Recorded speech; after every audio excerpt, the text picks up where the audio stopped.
Eh bien, salut à tous mes amis dragonniers, j'espère que vous allez bien. Aujourd'hui, on se retrouve donc pour un tout nouvel épisode de ma petite série sur les anecdotes dragons.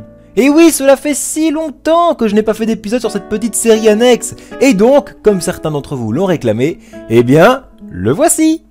Alors à présent, je vous affiche les résultats du dernier sondage qui date tellement, oh là là, mais bon, les habitudes ne changent pas, je continue de créer l'anecdote pour laquelle vous avez le plus voté, bien que les noms soient assez vagues, je sais bien. Alors n'hésitez surtout pas dès maintenant à aller voter pour la prochaine anecdote qui vous inspire le plus en cliquant sur le lien qui se trouve en description. Alors je vous préviens, l'anecdote du jour est extrêmement courte et assez simple. Alors en prime, je vais vous offrir un semi-documentaire dragon à la fois, car c'est un peu lié avec le sujet du jour, vous allez voir ça. Commençons.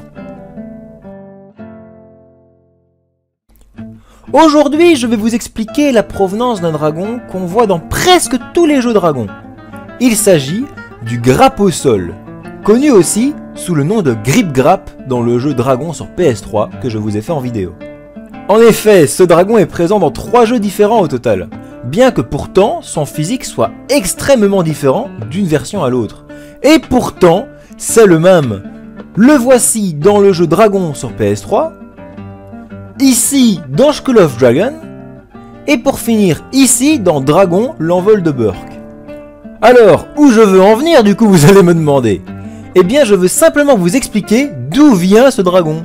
Et aussi, pourquoi est-ce que son physique est-il si différent d'un jeu à l'autre? Eh bien, voici mon explication. En réalité, ce dragon est présent lors du tout premier film de Dragon. Et oui les amis, on le voit dans les 10 premières minutes du film même. Attendez, avant, laissez-moi me justifier et après vous pourrez me prendre pour un fou, ok? Démonstration.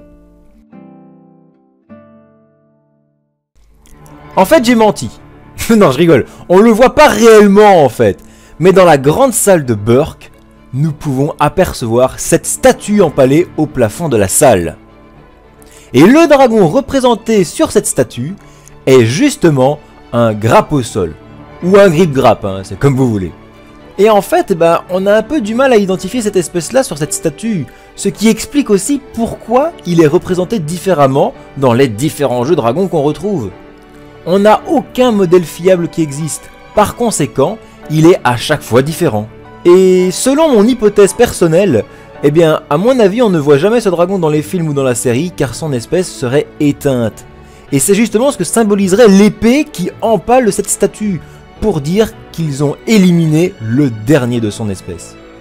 Enfin, ça ne reste que mon hypothèse, hein. Eh bien voilà, j'ai déjà fini de raconter ma petite anecdote. C'était pas la meilleure, hein, mais je trouvais ça quand même intéressant que les jeux dragons ont créé en fait un dragon à partir d'un modèle d'une statue bien connue qui n'a jamais été expliqué. Alors oui, je vous ai promis un semi-documentaire dragon au début de l'épisode. Ok, mais bon, je vous préviens, il sera pas forcément complet.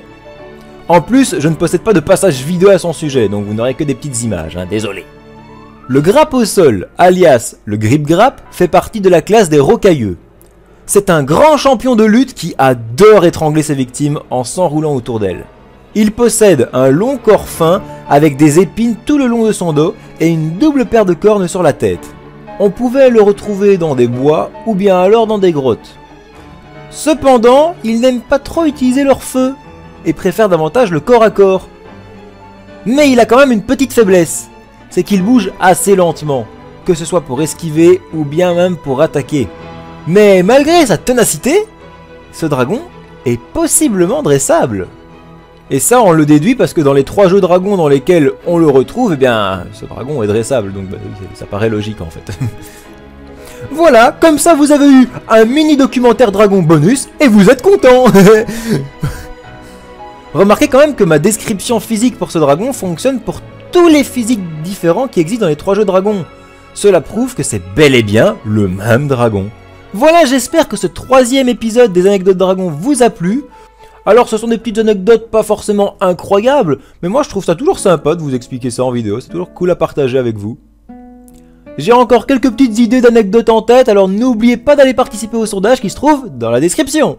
Je m'excuse encore les amis pour vraiment les retards des vidéos qui risquent de continuer à être retardés, car malheureusement je dois gérer mes études supérieures et ça empiètre beaucoup sur mon temps libre. Alors je suis vraiment désolé, mais promis, je fais de mon mieux. Sinon encore un grand merci à vous pour votre fidélité. N'oubliez pas qu'un gros événement où j'aurai besoin de votre aide est prévu pour les 10 000 abonnés. Alors encore un petit effort, on y est presque les amis, et cet événement pourra donc arriver.